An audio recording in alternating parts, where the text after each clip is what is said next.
cool day. Perfect for that. And I checked my cabbages, and they are doing awesome. Yeah. So I've got 2, 4, 6 cabbages here, and we'll be doing something with these later on. Definitely a ferment. Okay, so I have washed and trimmed my beets, and I've got my cucumbers for today. So today I'll be making another jar of cucumbers and a jar of beets, and I've got my Italian oregano ready to be hung and dried. So that's my harvest for today and my work cut out for me. Well, I wanted to do pickled beets today, and I probably will, but I decided that if I didn't pick all this Swiss chard, it would probably go to waste, so we're going to blanch the Swiss chard today as well. And I also have a sink full of spinach that will be the first to be blanched and frozen. So it's going to be Swiss chard, spinach, and pickled beets. I've also picked my very first of the green peppers. I just decided to bring one home, so in case Mark wanted to use it to cook with, and some parsley. He's always using parsley, so stop buying it. I'm growing quite a bit of it in the garden.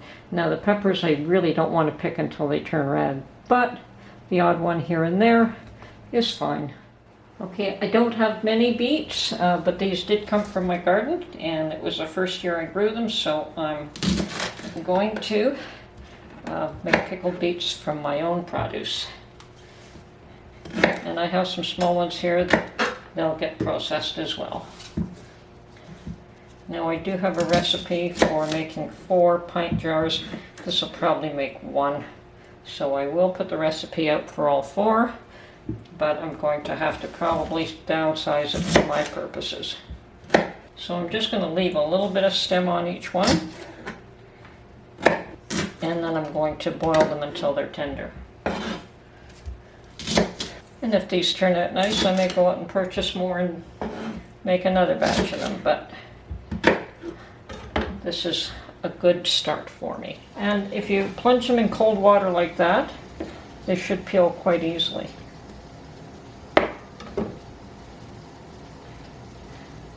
And I hope my fingers don't just all turn red. I have a sneaking suspicion I'm going to do that. But yes, this peel is coming off easily enough. Now, as I said, I only have a small amount of beets. These came out of my garden.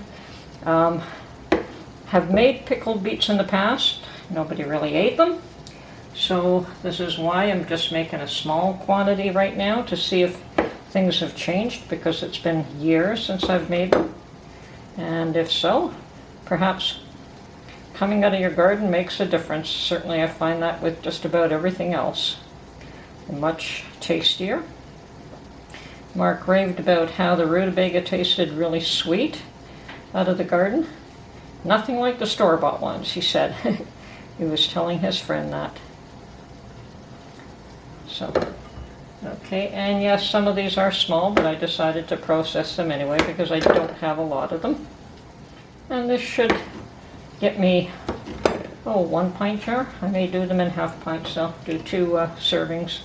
Okay, this was rather painless, actually. Okay, so for the brine mixture, the recipe I have is for 4 pint jars. So I'm going to have to adapt for the very small quantity that I have. But the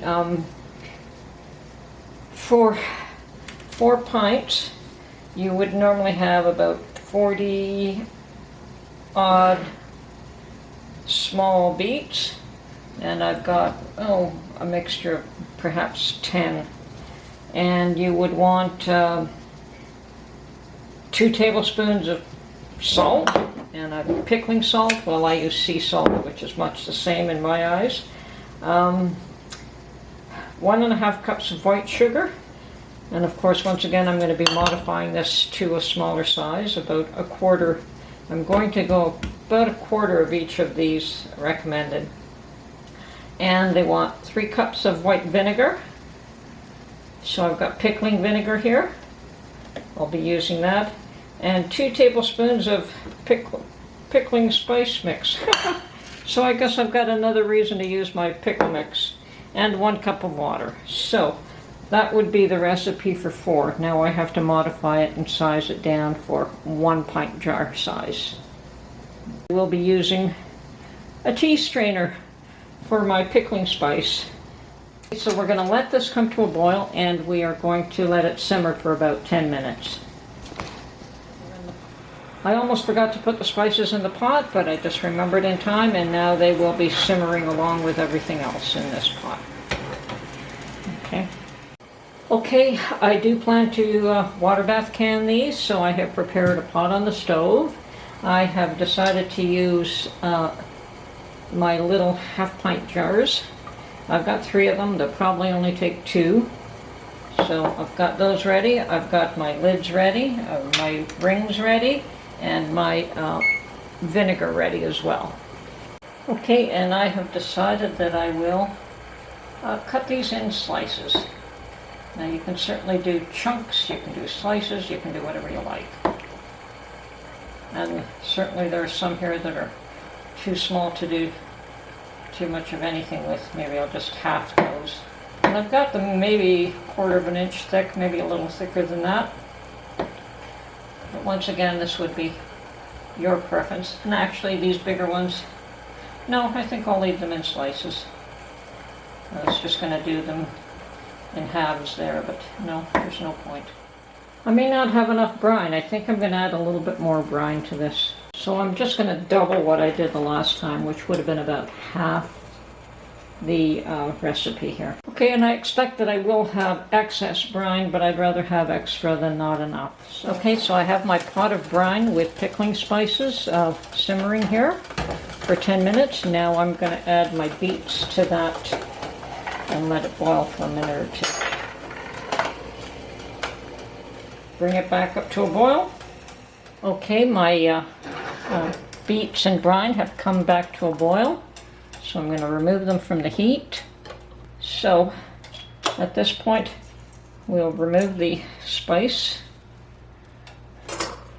or spice ball and ladle each jar. Now I believe I'll only get 2 jars, but we'll see what happens here. So, and you want to leave 1/2 inch headspace. Yep, I think 2 jars is perfect. So the amount that I have would have made 1 pint. Okay, and I use a chopstick to make sure that everything is seated properly and that there's no air bubbles. Now this one here, I'm going to move 1 beet there, just so that everything is the right amount of headspace for each jar. Okay, perfect. And we'll continue to ladle in the brine mixture. Those look lovely. Actually, I'm quite pleased with that. I grew them myself, and hopefully someone will choose to eat them with me. Clean the edges with vinegar.